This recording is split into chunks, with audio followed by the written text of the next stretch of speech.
By the way, my name's Doug French, if anybody knows or cares. I've been around all weekend, fielding your complaints about the temperature.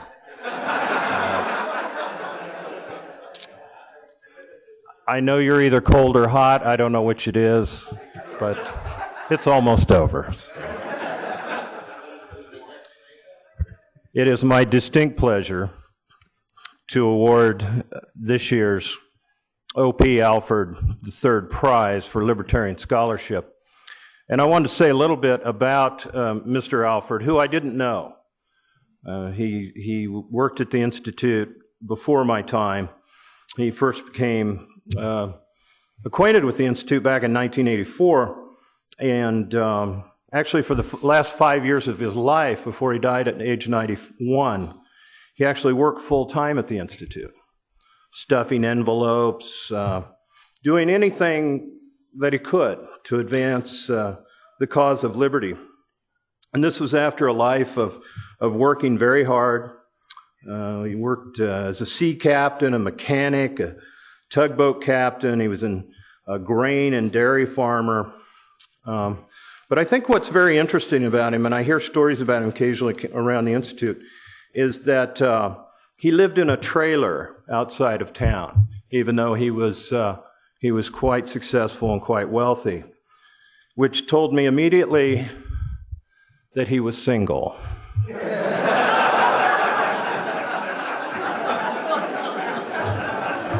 He lived his life alone. No woman would have let him get away with that. But he was very good to the Institute, and we honor him with this prize. We've made it an annual prize. It used to be every other year, but we're going to do this prize every year now. And just to note where these papers come from that we are going to honor. They come from Libertarian Papers, which was founded a year ago and replaces the Journal of Libertarian Studies, essentially. And a great man, Stefan Kinsella, is running this operation and has done an incredible job at it. So 44 articles were published in Libertarian Papers in 2009.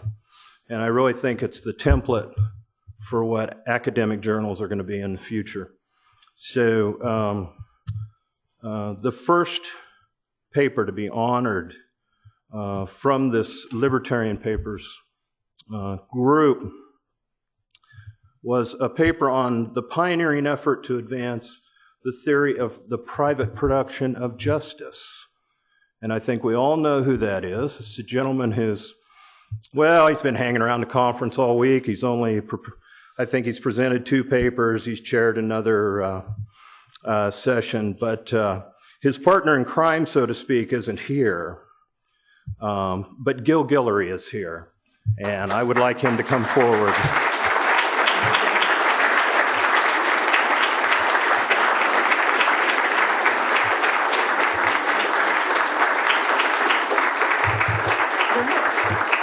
You want to say anything? Oh, there's money in there. It's not real money. Drinks are... No, I shouldn't say that. The check will clear. I'm speechless. I don't know what to say. All right. Thank you very much.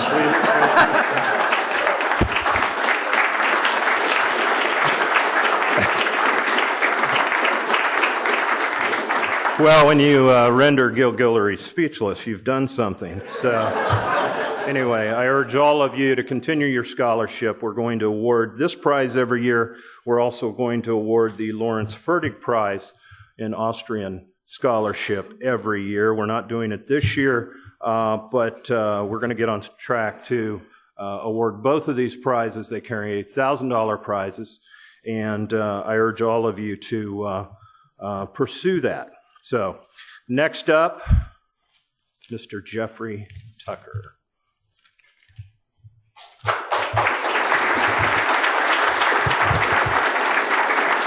There's no reason to clap for the guy introducing the real star. This is my second opportunity to do this. I'm excited about it. The lecture is, of course, Paul Cantor, and it's something we've all looked forward to. The book in question is this one, Literature and the Economics of Liberty, which came out only earlier this year. An interesting little publication history behind this book.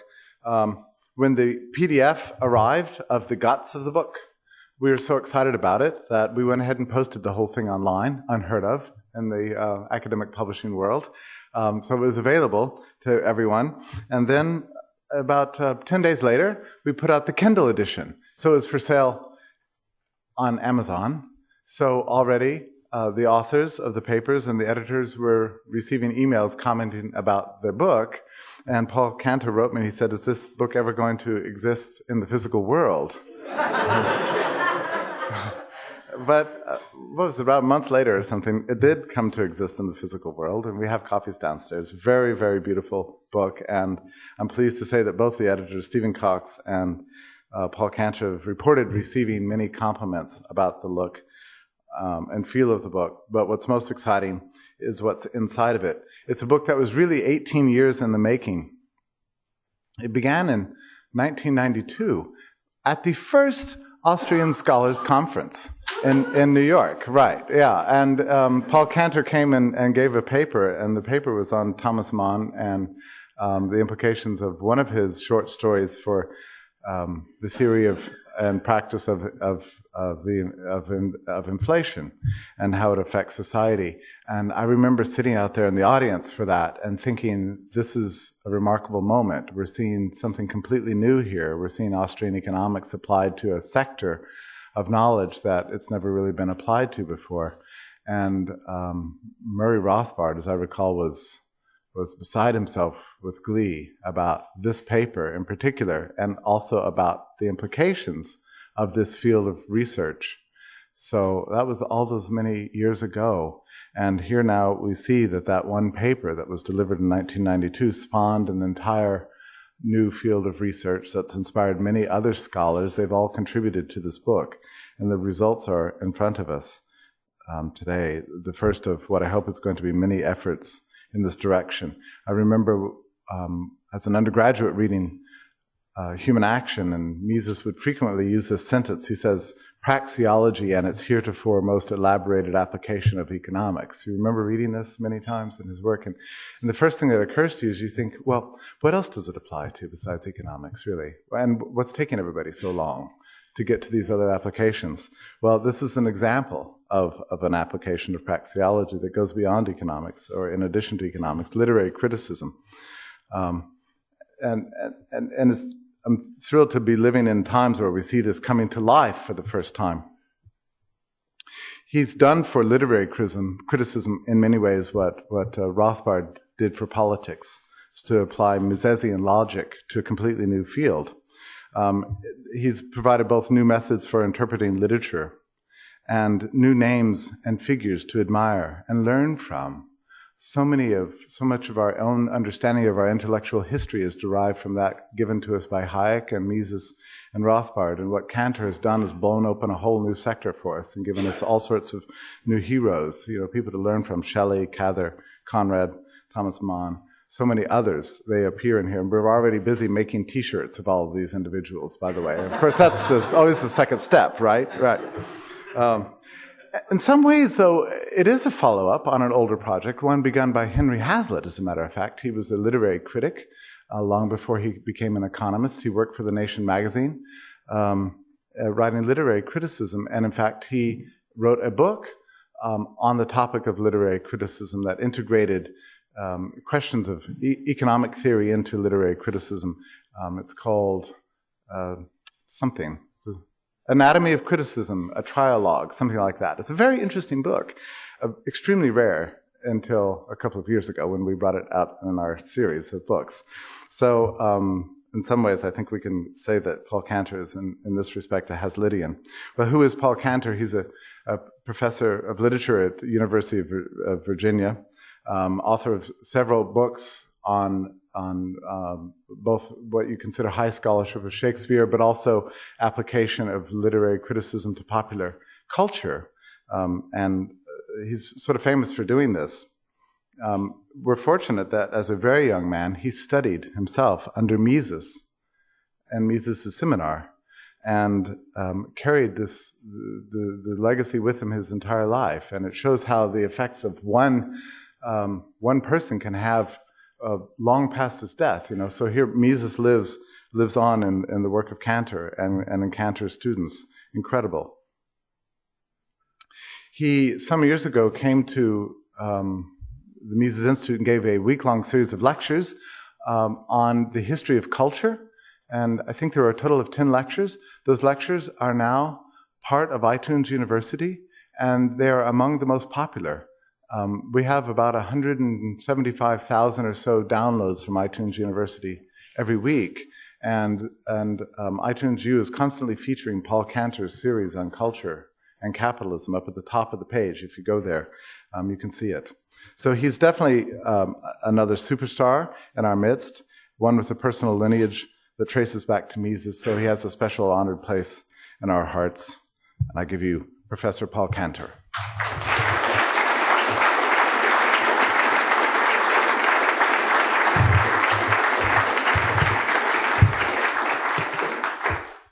Well, thank you very much, Jeff, for that introduction, and it's a real pleasure and honor to be here. I should say that my co-editor, Stephen Cox, sends his regrets. He has something of an administrative position at the University of California at San Diego and is currently involved in the budget cuts in his state.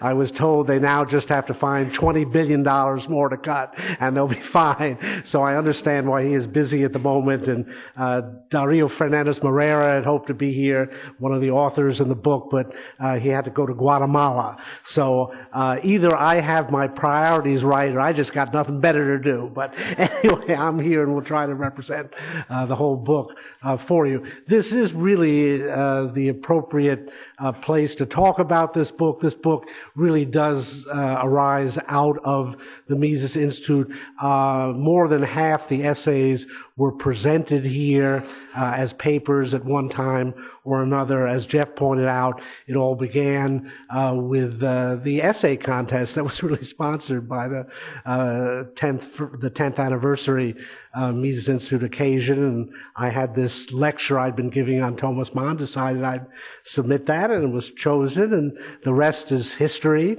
I gave the Ludwig von Mises lecture 1 year, and that has become the first chapter in the book. And Chandran Kukathis, who contributed, gave the Hayek lecture 1 year. So this book is deeply steeped in the Mises Institute, and we're all very grateful for all the assistance over the years and for the absolutely beautiful job that was done with the book. To say a few words about my own career, I genuinely am an English professor. I have a PhD in English. I know how to scan poetry. Da da da da da da da da da da. That's iambic pentameter. But in my youth, I was very much interested in economics. Was very fortunate to attend Mises' seminar, 1961 to 1962. It really was a difficult decision for me to go into English and not into economics. And I will say, it's not that I loved Mises less, it's that I love Shakespeare more. It really took someone as titanic as Shakespeare to win me away from economics. And I was so happy when decades later I figured out how to combine the two loves of my life, economics, Austrian economics and literature. And so maybe it all worked out well in the end, because we have been able to open up a new front in this book.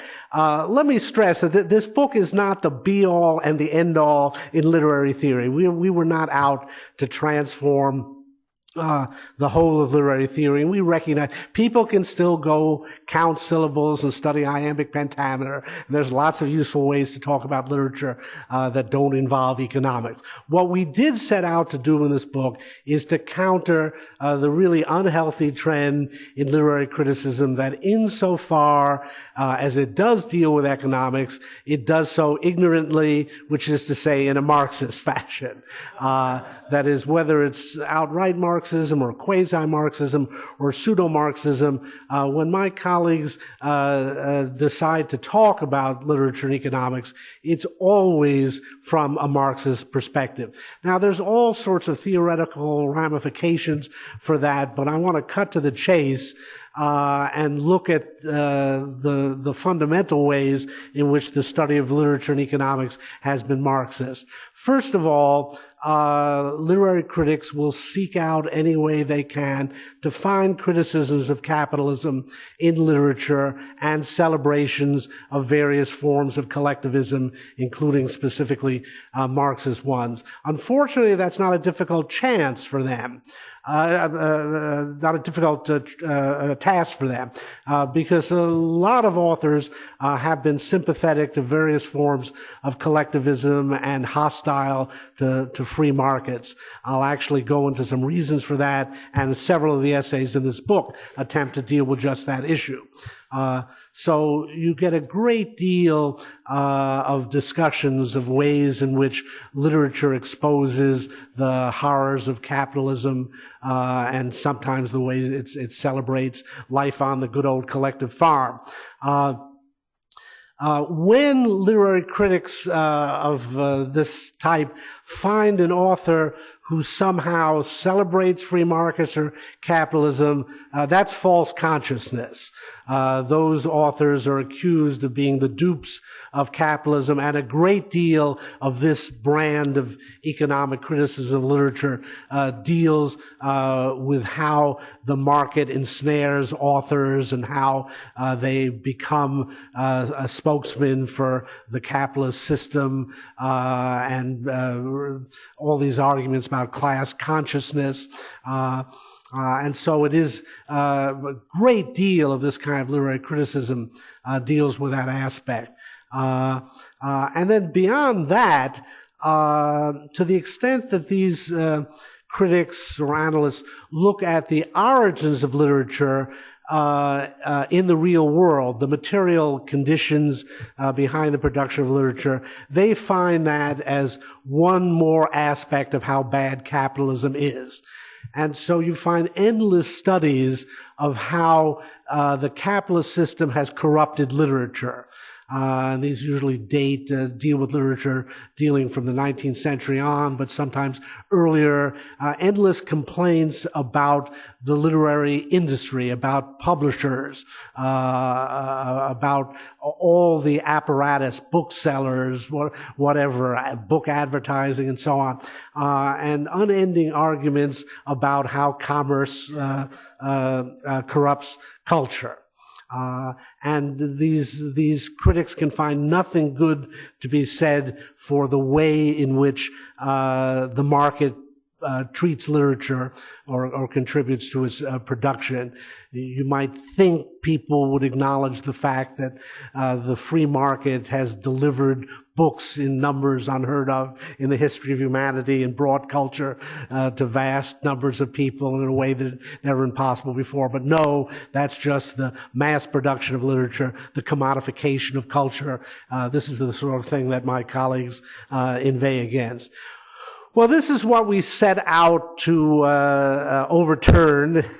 That may be a little too optimistic a term, but to at least argue against in our work. And as a result, I'll just in some ways just give you a sense of what is in this book. One of the things that attracted our attention is writers who have celebrated free markets. And there are many of them. I think one of the most interesting essays in the book is Dario Fernandez Morera's essay on Don Quixote, where he shows the spirit of freedom in Cervantes. Cervantes, who himself was a victim of various governments. He was imprisoned by foreign governments and by his own government. And Dario shows all sorts of ways in which Don Quixote celebrates market activity. One of the most interesting aspects of that essay is, of course, that Cervantes wrote before Adam Smith. And so Dario's essay is an excellent contribution to that program that Murray Rothbard and others have pursued of showing that Smith didn't invent capitalism and wasn't the first person to theorize free markets. In fact, Dario turns to the very Spanish scholastics that Rothbard was interested in, and that's a very interesting essay in showing how, again, long before the Scottish Enlightenment, there were thinkers in Spain who were analyzing economic phenomena in a kind of free market way. I contributed an essay on a play by Ben Jonson called Bartholomew Fair, which I argue is the first defense of free markets in English literary history, and so on down the line. Steve Cox has an excellent essay on Willa Cather, which in particular shows why a woman author would be particularly sympathetic to free markets, and how in her book, O Pioneers, the labor theory of value turns out to be the way the heroine's brothers oppress her. You know, they're doing all the physical labor on the farm. They therefore claim they should get all the credit. And that Marxist argument turns out to be anti-female because she's the smart one in the group and knows how to run the farm and understands she's contributing more value than they do, even though her physical labor is less. Chandran Kukathas contributes an essay on the Nigerian author Ben Okri, which shows here in a kind of post-colonial context, we have an author celebrating free markets and so on down the line. So I think we've done a good job in showing that literature is not necessarily anti-market in its attitudes. We also then turn the tables on these Marxist arguments for the false consciousness of authors who support capitalism. And Steve Cox and I have essays that analyze the false consciousness of left-wing authors, and showing that they are as much captive of their class position as any pro-capitalist has ever been. One of Steve's essays is on Joseph Conrad's The Secret Agent. That's really one of the greatest novels of the 20th century and truly prophetic. It's hard to believe how prescient it was. It's a novel about what appears to be a left-wing anarchist socialist plot to blow up the Greenwich Observatory and create an international incident. It turns out that this terrorist plot is sponsored by a foreign right-wing government in England, which is trying to get England to clamp down on all the political exiles that England had been giving safe harbor to. And the amazing thing about the book is it shows that the extreme left and the extreme right are the same. They both hate capitalism. They both hate freedom. They both hate any form of contingency in life. The plot is to blow up the Greenwich Observatory, which is where the prime meridian is, Greenwich Mean Time. And Steve makes the brilliant observation in this book is that both the extreme right and left want to blow up time. Exactly what we understand from Austrian Economics. Austrian Economics, which is all about time and uncertainty. And various collectivist forms of economics, they feel they can eliminate the element of time and uncertainty. And Steve really is great. He focuses right in on that point. And again, he's got great help from Conrad here, who did do a pretty good job of writing this. And one of the things he shows, Conrad shows, and Steve brings out in his essay, again, the similarity between the various supporters of authority in the book. They're all fat. Now, not that there's anything wrong with that, I say from a personal perspective, but there's this amazing laziness to the Home Secretary in Britain, to the communist revolutionary in the book. And these are all people who are living off the fat of the land, if you will. It's a very good book about bringing out the parasitic nature of government. And Conrad really focuses in on the attitude of especially left-wing intellectuals, that the world owes them money, it owes them a job, they're smarter, and therefore they should get more benefits out of society. And I find the same thing in my essay on H.G. Wells' The Invisible Man, which I analyze first as Wells's critique of the invisible hand idea. I think that's kind of the undercurrent of the work, but after showing that Wells's critique of capitalism fails, I go through and show how at the same time Wells in many ways portrays himself as this invisible man character who's disaffected, revolutionary, again, thinks the world owes him a living, does not like the way the market rewards intellectuals, and so comes up with this scheme of invisibility, which he chiefly uses to take money from the rich and give it to himself. Actually, not even give it to the poor. So again, a couple of the essays deal with this issue of the biases of the left-wing intellectuals and the left-wing artists. One of the things that I understood as I began to analyze The Invisible Man, there's a marvelous moment in the story when the Invisible Man disappears from Wells himself. It's an odd narrative moment, but he says, what the Invisible Man did that afternoon, nobody knows. This isn't a novel where he's been tracing his movements all along. And that gave me an insight that bears on this issue of why so many authors are biased towards socialism. And that is that authors are themselves central planners. That is, by and large, they are used to being in control of the world. And they like a world that is neatly plotted out. And they think that's the way the world should operate. That one person should think out the whole of a little world, and that's what it is to create a novel or a play. And that helps explain why when novelists try to think about the real world, they think it needs an author, which is to say a socialist government. They're not happy with the messiness, the contingency of free markets. This comes out particularly in the genre of utopia, which is one and at the same time a novel and a form of socialism, almost always.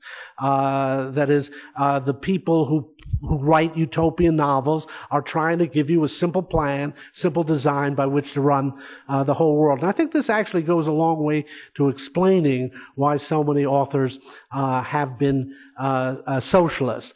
The reverse of this is an interesting development in the field of Slavics. One of the few areas where you will find any literary critics who are anti-Marxist is Slavic departments. Undoubtedly because they follow the Soviet Union and other Marxist regimes more closely than people in other fields. And there's a great critic named Gary Saul Morson, who's written a book, Narrative and Freedom, The Shadows of Time, which I discuss in the first chapter in the book. And he argues that particularly Tolstoy and Dostoevsky deliberately created novels in which they, as authors, were no longer in control. Now, I know that sounds absurd at first, but what he's talking about is the fact that as Dostoevsky and Tolstoy wrote their novels, they allowed their characters a certain freedom. They allowed their characters to surprise them. And Morson has shown that if you look at the notebooks of either author, they'll basically say, I was going to have this guy marry that woman, but I realized it wouldn't work out, and he'd marry someone else. And Morson makes a very powerful argument. Again, the book's called Narrative and Freedom, that this was a major attempt to find a new literary form that would accommodate freedom, contingency, and creativity. And he talks about the interesting fact that both Dostoevsky and Tolstoy worked in the field of serialized novels, the way Dickens did, for example. That is, these novels would come out periodically, maybe weekly, maybe monthly. And the interesting thing is that in the case of Tolstoy, he deliberately said, I'm just going to publish this thing serially, see what happens. I don't know where War and Peace is going to end. I don't know where Anna Karenina is going to end. I'm going to see what happens, and I'm never going to change it. Whatever happens, happens. And Morrison argues that this created a very powerful new form of literature. I think many people would say that Tolstoy and Dostoevsky are the greatest novelists ever, and he argues this is one of the reasons. And here's a new literary form which evolves over time, which embodies an element of time and contingency, just as Austrian Economics says economic activity does. And that led me, the first chapter is largely about the serialized novel.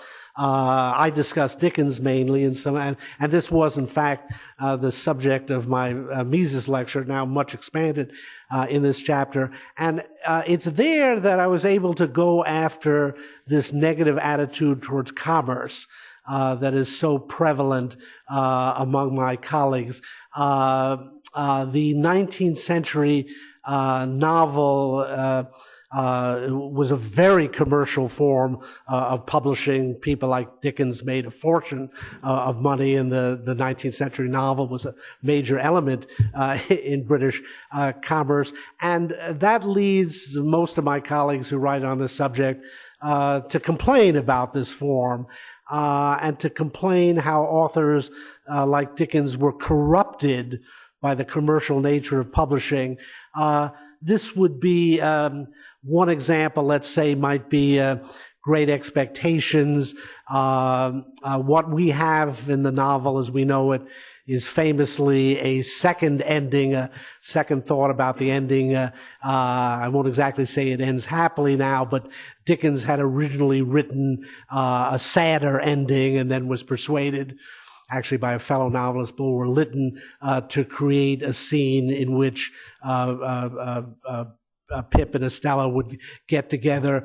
And people have complained about that as a happy ending, a Hollywood ending. And again, I think one can argue on both sides of this issue. But in general, what you find is people arguing that the publication system in 19th century Britain imposed limits, constraints on authors, made them write at a certain pace. Again, these novels were typically brought out in weekly installments or monthly numbers. There are lots of cases on records of authors being told to finish up their novel quick because we're coming to the 20th installment, and we do have novelists complaining about that sort of thing. And in general, when you read a number of these Marxist critics of the Victorian novel, they present it as if the publishers were in charge and they were telling the authors what to write and telling people what to read. And so this becomes an image of everything that's wrong with capitalism in the Marxist view. And in particular, it's this famous notion that you can sell anything, that capitalism is an example of you produce worthless goods and then you foist them off on an ignorant and unsuspecting public by virtue of clever advertising. And it's really quite amazing to read Marxist analyses. I cite some of them in this first essay, where literature is presented as the very opposite of an expression of freedom and creativity. It's presented as this commodified system. One of the interesting aspects of it is it's all ex post facto reasoning. Critics will look at what sold, which novels were big successes, and conclude that that was a formula that publishers were imposing. Even though no one ever predicted any of these things ahead of time. And that's what I go through, using some pretty serious studies of how the Victorian novel actually operated, and show that, on the contrary, it actually was a form of spontaneous order, an example of how markets operate at their best, in which you basically had a feedback and correction mechanism in which authors would plan out novels ahead of time. They'd sketch in what they thought the plot was going to be, already, I would say, anticipating what the public wanted, and therefore incorporating a kind of proleptic feedback in that sense. But in any case, they would start publishing and then see how the audience reacted. And it's just like soap operas today on television. If a character increased ratings, in this case sales, you'd pump up the role of that character in the book. And if you were writing some character that you as an author may have loved, but sales were going down, that character got hit by a train in the next installment. And again, this exaggerates a bit the degree of feedback, but there's no question that this is what was going on, that it was a case of a market phenomenon where authors were trying to give the public what it wanted, and in the process, I argue, largely improving their work. And it is interesting that for all the complaints about the vulgarity of commercial literature, the Victorian public largely selected out what we now think of as the greatest novelist. Dickens was by far the most popular novelist of his day, and everyone would acknowledge that among British novelists of the 19th century, he was artistically the best. It's not, it's not as if, the public was choosing the worst novels. And by and large, the novels that have survived are the ones, that were successful with the public. There's an Italian critic, Franco Moretti, I also discuss in the chapter, who calls himself a Marxist, but he's a market Marxist. He basically has done studies showing the way in which success in the marketplace actually tracks aesthetic value. It's done some remarkable work in that field that I cite in the chapter. So this is the other way in which we try to reverse these Marxist analysis of literature and try to show that in fact the conditions of commercial publication in 19th century Britain, they weren't perfect. In many ways they did produce complaints from the authors, but those that worked within the system actually found that it put them in touch with their audience. And that's really, I think, where the vitality of the Victorian novel comes from. I think it's where the vitality of much of the popular culture in our day comes from. And so, in fact, the publishers acted as middlemen in this system. The authors were largely writing on their own. The audience was free to buy books or rent them. Actually, books were rented in the 19th century the way DVDs are now, because they were relatively expensive at the beginning of the century. And the authors generally, the publishers, served as the key link up, anticipating what demand might be, steering authors sometimes in the right direction. In short, the Marxist view is that the publication process is entirely negative. It's hegemonic, as they like to say. It imprisons authors and the public. Instead, I try to show it opens up pathways of communication.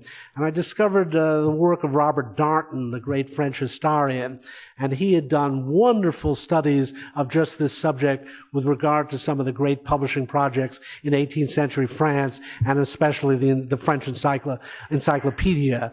And he, in a kind of historical detail that I don't have the patience to uncover, did wonderful studies of how French publishers basically used their network of selling agents to go around France, find out what people wanted to read, report back, and help steer authors in that direction.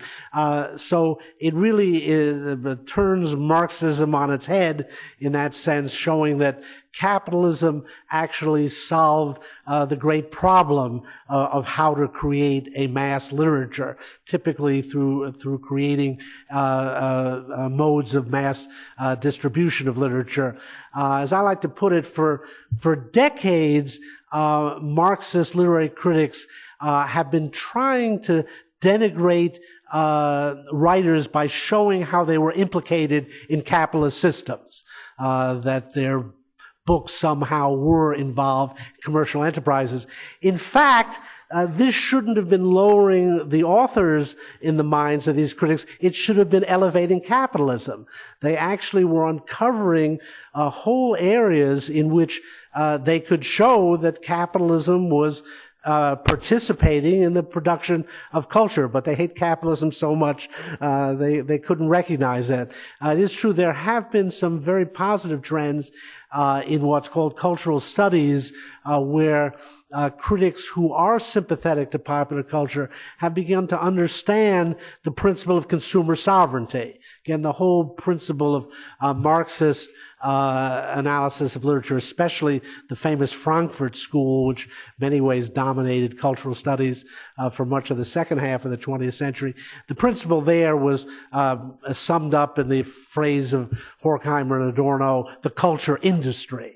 That they were particularly interested in Hollywood and how it manufactures mass entertainment, which it imposes on the public. The one thing they never bothered to do was study the public.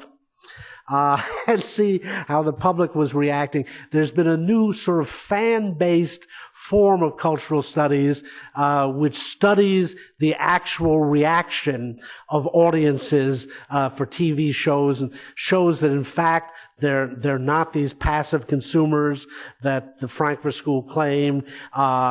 People have been able to analyze the letters that soap opera fans send to the producers of the show and other such forms. And it's very interesting to see that, again, it's a feedback loop. And suggestions from the fans have changed the course of a series that gives then a creative role even to the fan. And there have been a whole bunch of studies. A man named Henry Jenkins, who used to be at MIT and I think is now at USC, has done wonderful studies, particularly of Star Trek fans in this regard. And I try to do something similar in discussing the Victorian novel in this first chapter. And I think that is an area where maybe we can make some common cause with one strand of cultural studies. As I try to point out to those people, what they need to do is learn some Austrian economics. They're discovering the principle of the sovereignty of the consumer, which is utterly incomprehensible to them within their Marxist framework. If they just read some Austrian economics, they'd see there's actually a good theoretical basis for what they're doing. So, broadly speaking, this we put spontaneous order in the subtitle because that idea from Hayek unites a number of the essays. Many of them study the phenomenon of spontaneous order. Tom Peiser's essay on Whitman shows that Whitman's celebration of American democracy was a kind of bottom-up vision of America, celebrating its people and not its government, celebrating the energies, the market energies of America. A number of our essays basically look at how literature portrays spontaneous order. At the same time, we try to show how literature is produced by spontaneous order. Again, my study in the book of 19th century publication basically argues that that's the nature. It's why culture is so unpredictable, and why after the fact these Marxists can explain why a book succeeded, but they can never predict it ahead of time. And finally, we do examine the issue of literary form itself in a number of the essays, and try to show that literature itself often takes a form of order that looks messy on the surface, that has a lot of loose ends, but underneath there's a deeper structure that we would call spontaneous order. Again, Morson's study of the Russian novel does a very good job of showing that. We've been trying to broaden the notion of literary form without overturning the traditional notion. That is to say, our image of literary order is basically that of a lyric poem, of a beautifully written 42-line lyric by Yeats or T.S. Eliot that is absolute literary perfection, that is created by a single author and that totally fulfills his vision, and in which famously every word is necessary. This is the old ideal of the new criticism that I was brought up on, and so many people have been brought up on, an ideal of literary perfection where no word could be omitted from the poem, and it still be the same poem, and no word could be added to it. One famous reflection of it is that in the movie Amadeus, where the ideal of Mozart's music, every note is perfect. Salieri is the speech, remove one note and it would be chaos and so on. And, that's a great ideal, and some works of literature, some works of art approach it, but War and Peace, remove one word and it falls to pieces? I'm sorry, no. And in fact, there are many studies where they discover in the process of printing the book, they lost a word or two. Actually, there's some guys written a whole book about this, that authors, they see their novel, they're proofreading it, they forget somebody left out a whole sentence, somebody left out a whole chapter. It's still a great book. And that's one of the things I try to do in this opening theoretical chapter on, I call it the poetics of spontaneous order, that there is a form of order that is not perfection. And that is the great lesson about the economic order from the point of view of Austrian economics, that the market isn't perfect, and above all, it's not an image of static perfection. What the market is a continually self-correcting mechanism. It is a feedback loop. It is never perfect, but it's always perfecting itself. It's always moving towards a better state, and trying to eliminate problems. And as we know from economics, the huge problem with socialism is it thinks that some form of static economic perfection is possible. And even neoclassical economics shares that view, and all this notion of market failure and equilibrium and how we need to second guess the market. All of that has its equivalent, I figured out, in literary criticism, when you uphold a model of literary form that's really an abstraction. One line from Human Action that began to resonate in my mind as I worked on this, and I think I can quote it correctly, is the living is not perfect because it is subject to change. The dead is not perfect because it does not live. And that's one of the many profound lines in the 800 pages of Human Action. And that's what I began to realize I was stumbling upon here, was the phenomenon that literature could be structured and have form without having a kind of static perfection, without having been perfectly planned out by a single mind ahead of time. One of the problems with literary critics is that they are Monday morning quarterbacks. They are analyzing works after they have been created. And indeed, I would say the function of the literary critic is to try to find the structure or the plan of the work. The problem comes when you assume that that plan was fully articulated by the author before the work came into being. I would say that the notion of literary perfection is what Kant would call a regulative ideal, or we might call a heuristic device. We should always be thinking that a work of literature is perfect and that it perfectly coheres, that everything falls into place. That's the best guideline for analyzing it, because it will make us think carefully about it. But literary works are in reality like sausages, and maybe you don't want to know how they were made.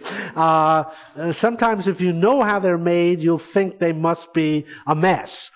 So it's useful to think, okay, they're perfect, but don't assume that because you've been able to find a pattern in it, that the author necessarily had that in mind.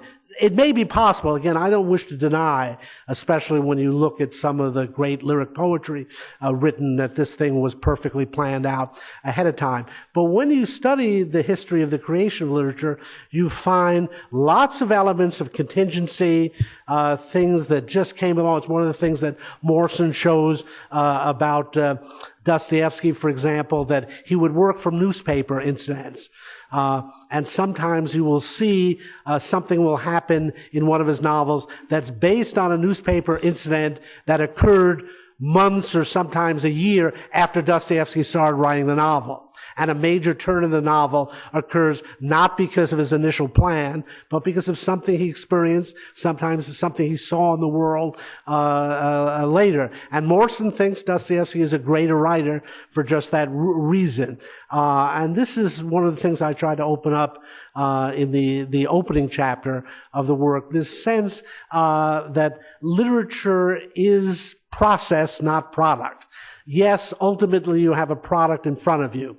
You have a book, and we tend to think of it, therefore, as this single artifact created in a single all-seeing act of creation. But in fact, if you study something like the serialized novel, you see that these great works by Dickens, by Tolstoy, by Dostoevsky, were created over long periods of time in a process where in many ways the work was continually being reshaped in the author's own mind, and partially as a result of feedback from the audience. That makes creativity a much messier process, a more contingent process. Some ways it doesn't suit the minds of academics who want everything perfectly laid out and frozen for all eternity.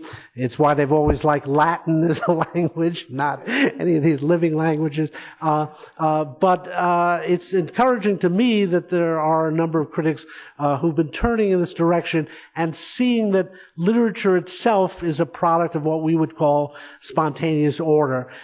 You can even say, using Hayek's formula, that literature is the product of human action, but not of human design, in the sense that when you look at the history of one of these great 19th century novels, at every moment human beings were creating these novels, but the whole process was not designed in advance, and the final product, the novel that emerges, is very different, let's say, from what Dickens imagined it to be at the beginning. And we have lots of detailed information to show that.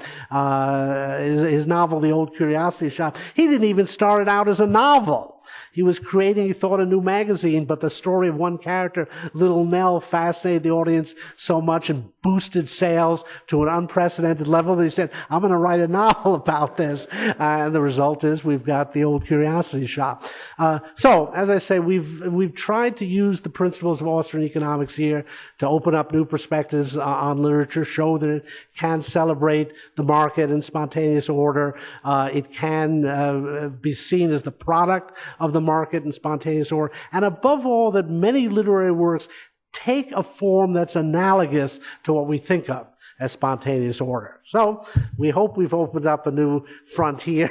It is true that many of the Marxists have had to retreat to literary studies, having been refuted in the economic world, but we're going to go after them there as well and maybe open up some new perspectives on literature in the process. So, thank you.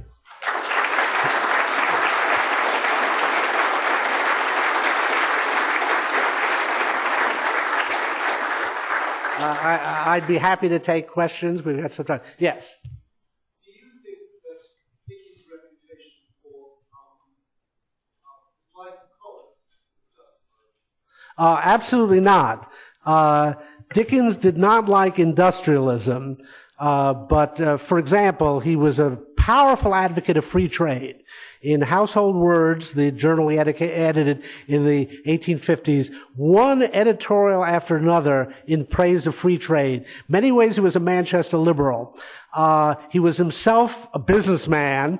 One of the biggest projects of his life this is very Victorian, it was a reclaiming fallen women project.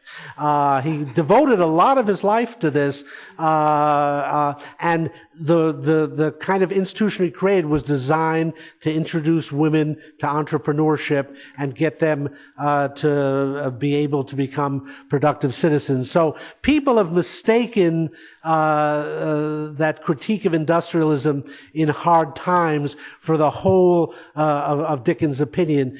If you look at him more deeply, he has a lot of affinities with Manchester liberalism. And the editorials on free trade are just extraordinarily good. Yes.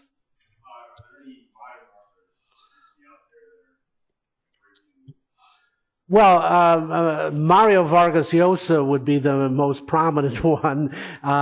Before he was a presidential candidate in Peru, he actually was a rather good novelist. Now, if you want to see an author who appreciates capitalism and absolutely pillories left-wing schemes, read Vargas Llosa. He was well read in Hayek and cites Hayek. And in particular, his greatest novel is something called War of the End of the World, which is about various forms of millennial schemes to change Brazil in the 19th century. But he is probably the most self-consciously pro-capitalist author I can think of alive today. Yes? Have you done any reading of Yarek? I have not, unfortunately. I mean to do so, but sometimes I can't read Yuri. I remember that term was kind of in those days Institute, who was discussing Dostoevsky, and Dostoevsky right now became kind of an object of the cultural wars in say, Russia today. It's claimed by libertarians, it's claimed by ultra-nationalists, by fascists,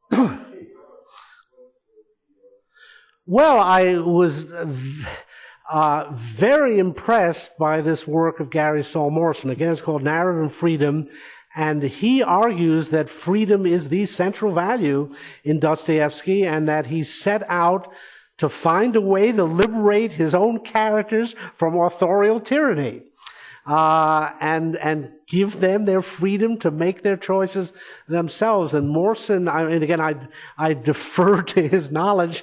He's read the books in Russian, for example, and is actually very anti-Marxist in his attitudes. And so I wish I could claim I'd arrived at this independently, but he makes a very powerful argument in this book that for both Tolstoy and Dostoevsky, freedom is the central value, and that characters define themselves by their acts of freedom. And that's why both as novelists tried to avoid the situation where they mapped out ahead of time what their characters were going to do. Yes? Oh, yes, she's one of the central figures in it. North and South by Elizabeth Gaskell is a remarkably pro-capitalist work. Interestingly enough, it was serialized in Dickens' own journal roughly at the time of Hard Times, and they were in competition, and Dickens was a little upset that Gaskell was so pro-capitalist in that work. Gaskell had come to Manchester and at first hated it. She came from kind of Jane Austen country, but she came to understand Manchester. She came to appreciate it, and above all, she has scenes in that book which is set in Manchester, in the very heart of industrial England, where women are sort of whistling on their way to the factory and happy coming home. And she points out that the alternative to this was domestic servitude. And that when they worked in a household, they were subject to all sorts of problems and basically were working for room and board and not for pay, and that Factories represented freedom for them, where they could just get paid for their work, go home, leave the job behind them, and spend the money the way they wanted. So here it's quite remarkable, a woman novelist who is celebrating not just capitalism, but industrial capitalism. I should also say that Elizabeth Gaskell is the central example of the chapter. This is a kind of morbid joke, I guess. The last time I discussed it in the Mises lecture, and people laughed. But I will say that Elizabeth Gaskell's masterwork for many people is a novel called Wives and Daughters, and unfortunately she died before she could finish it. Please don't laugh, because the last time I mentioned, people did. But that's a key example for me, because here's a novel which people like Henry James have called her best novel, and it's only 85% complete. She did not live to write the last 2 chapters. Moreover, she never got to revise it at all. So there's several contradictions in it. She gets the political affiliation of one character. It's Tory at one point, Whig at another. So there are things that are imperfect about this novel, including the fact that it lacks an ending. Yet it's a great novel. I offer as my example of the sort of 85% complete novel. Well, that's good enough. You can read it. No one puts that book down and says, "Oh, I wasted my time. The thing's not complete." You can pretty much infer how the plot's going to end from what was written. And so that's a really interesting example from a theoretical point of view. Here's a novel that is manifestly imperfect in the sense of incomplete. Yet many people call it her best novel. It has a kind of perfection that is not the perfection of the perfectly crafted lyric poem.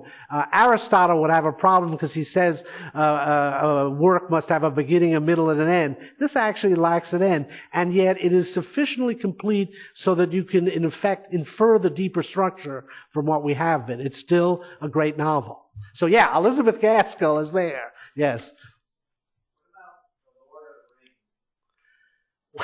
What about it? I love it. I mean, oh, well, there's nothing in this book, but one of the interesting things about The Lord of the Rings, is it is a kind of, let me say, medieval critique of the modern nation state.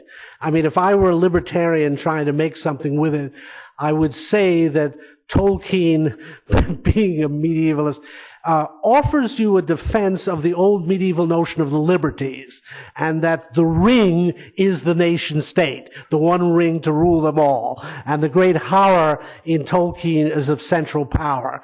And I think his own experience of World War I in the 20th century led him to see the most demonic force in the world is the all-encompassing, all-destroying modern nation state. It's a kind of reactionary critique of modernity. In that sense, I'm sure Tolkien was not a libertarian, but there are libertarian lessons that can be learned from it. The need for local government, for example. In a weird way, that book is a celebration of the Shire. Leave it alone. You can only destroy it by this great power with all its armies and its machines trying to take it over. So again, it's not in this book, but maybe someday I'll write an essay on it. Yes? How overtly do you have this discussion about Austrian economics in the classroom directly, and with what students do you do? Okay, I do not do that. I must say that I have a problem with my colleagues when they're preaching Marxism in the classroom, and so I do not try to introduce Austrian economics directly. Students ask me about it. I point them in the direction of Mises and Hayek, but I try to avoid being as polemical I feel students, they take an English course, they should be studying English literature. I do things, I try to shake them up. Gaskell is one of the examples I use, showing here's a woman in favor of capitalism for what it does for women. I try to point that out to them. It's incredible trying to get a simple idea that through their skulls. You cannot believe that there could be anything good about capitalism, but I at least try to plant the seed. Yes?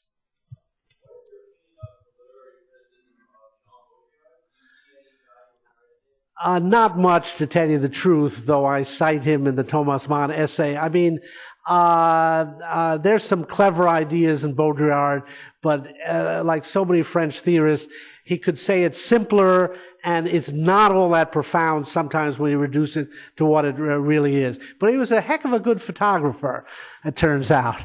Yes. In Gilligan Unbound, we treated globalization with these different television shows. Yeah. And of course, that ended with the X-Files.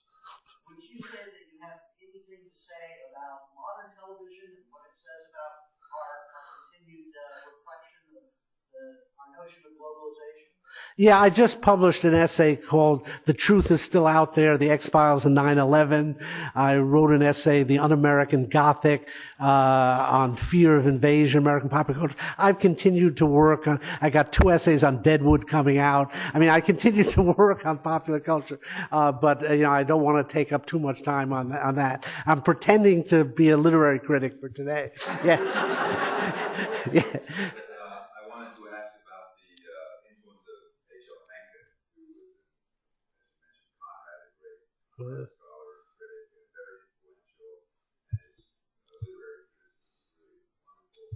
But he's also known for his loathing and contempt for the businessman as a type, and the Chamber of Commerce, and Babbittry, and all of that kind of thing.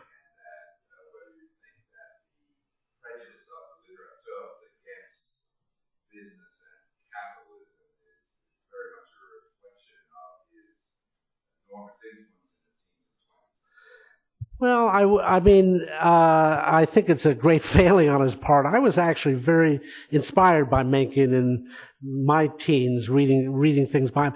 I think Mencken reflects deeper trends that directly influence all these other people. In other words, it's not as if he turned around a world where literateurs were all pro-capitalist. I mean, you see those attitudes in John Ruskin and Matthew Arnold.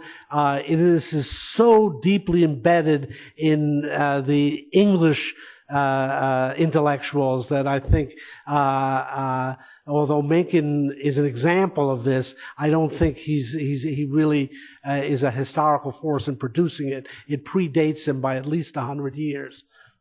Okay, one last question. Yes. Well, they're all very interesting, and I said. Well, again, I think they didn't like it. Now, Trollope is an interesting figure because for example, he hated the serial novel system, and so secretly he would write the novel out and then pretend he was producing it in installments. But I don't know, and of course, in Trollope's case, he didn't like America because it was too commercial. I mean, in many ways, these English authors suffer from the aristocratic heritage in England. As I point out, a lot of this contempt for commerce is fundamentally an aristocratic contempt. It begins in England really as a right-wing and reactionary phenomenon.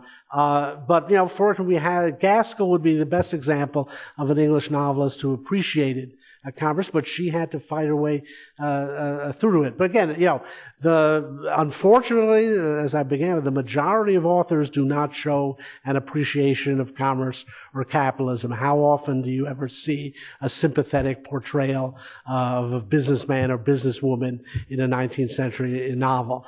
It's ironic that all these people were business people themselves, and nothing in the history of the world, nothing ever did more for women as a cultural force than the 19th century British novel. It's the first field that was open to them, and in which they came to the fore and triumphed. And this is, again, I cannot get this through to my students, that it is 19th century capitalism that made George Eliot, Elizabeth Gaskell, the Bronte sisters possible. And it really was a case where there was Dickens was not a feminist, but he saw that Elizabeth Gaskell sold books. So he turned the pages of his journal over to her. He saw that she was potential competition, so he decided to get her writing for him. And it's a perfect example of that great lesson that capitalism overcomes prejudice. That you would have to pay, if you were somehow a misogynist or anti-feminist as a publisher in the 19th century, you were going to pay a huge price for it, and they didn't pay it. Instead, they published women in unprecedented numbers. There's no cultural field in which women ever achieved as much as the 19th century novel. It was their first great breakthrough form, and it was a triumph of British commerce and British capitalism. Good place to end, right? Thank you.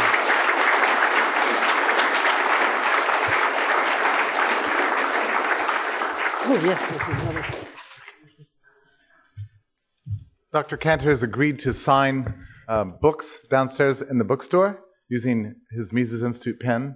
Did we give you one of those? Okay, I'll work on that. And so he'll be downstairs. And now, to close out the conference, I'd like to introduce Doug French, who has been a great champion of this very expensive for us conference. And I think he probably sat down with Joe Salerno and I for, 47 different times going through the schedule, every 3 days over the last several months. So he's been involved in every detail and has been a real trooper through this whole thing. The president of the Mises Institute, Douglas French.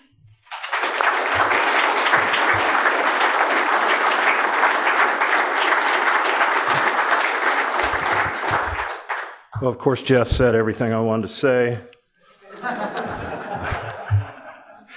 You may have noticed when you walked in some books on a table downstairs, a little book called Inclined to Liberty. And if you haven't picked one up, please do. The author has graciously donated them to this conference, as he does to all of our conferences around the country when we do Mises Circles. The author's in the room. He helped us in funding this conference. And if he would stand, Mr. Lou Carabini.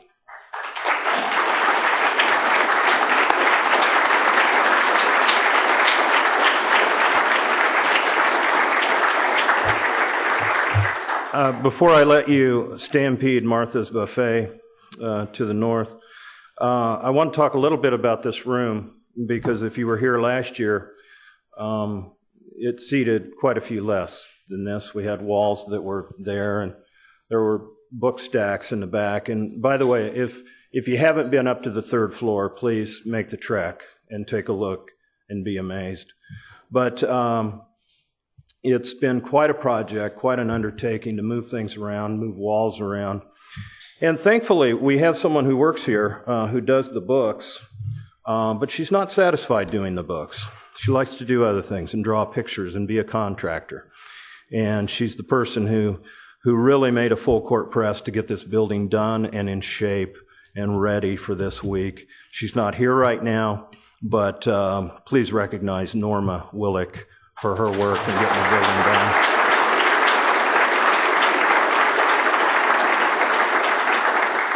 Of course, Norma couldn't do her work if we didn't have a sponsor for the project, and it's a guy who does so much for us. And he's here, hopefully in the room. Oh, yeah, I do see him. He's our favorite pipe pusher from Pasco, Washington, Mr. Jim Wolfe. Please stand.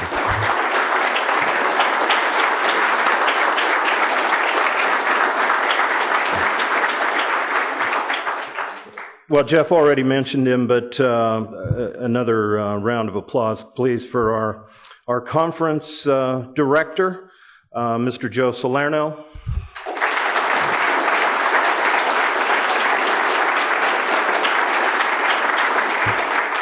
And of course, Joe got plenty of help from the guy who is really the mainspring for Institute progress, I think, Mr. Jeffrey Tucker.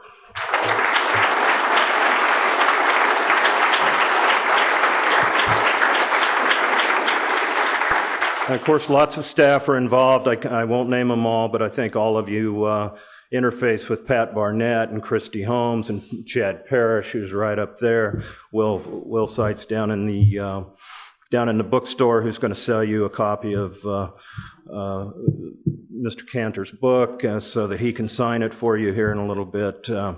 Someone I wanted to mention who doesn't get recognized a lot, but all the printed material that's around, the schedules and everything, is done by Kathy White.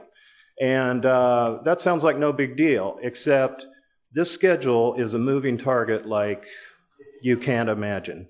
So we constantly go to Kathy and say, oh, you got to change it. Well, I just changed it a few minutes. Well, you got to change it again. So anyway, Kathy White is not here, but she certainly deserves recognition.